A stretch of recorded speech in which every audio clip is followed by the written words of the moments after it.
বেশিরভাগ ক্ষেত্রেই পড়ালেখা আমাদের কাজে আসে না, তবে কেন আমরা পড়ালেখা করে থাকি? এই প্রশ্নের একটি সুন্দর জবাব শুনেছিলাম বিশ্ববিদ্যালয়ের একজন অধ্যাপকের কাছে। গণিত বইয়ের অনুশীলনী থেকে সমাধান করা অঙ্ক আমাদের বাস্তব জীবনে কিন্তু কোনো কাজে আসে না।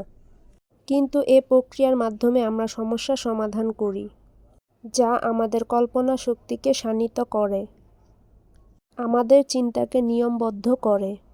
তাই পরীক্ষার খাতায় উত্তর মেলানোর চেয়ে একটা সমস্যা নিয়ে চিন্তা করা অনেক বেশি দরকার। লেখাপড়া হলো খাদ্য গ্রহণের মতো। একজন সাধারণ মানুষ দিনে 1 থেকে 1.5 কেজি খাবার খায়, বছরে যা প্রায় আধা টনের কাছাকাছি। এর অর্ধেকটাই বর্জ্য হিসেবে বেরিয়ে গেলেও এর নির্যাসটা শরীরে শক্তি যোগায়। একইভাবে অসংখ্য বই, সাবজেক্ট, টপিক এগুলো থেকে চেকে নেওয়া নির্যাসই হচ্ছে জ্ঞান। পড়ালেখার মাধ্যমে অর্জিত জ্ঞান।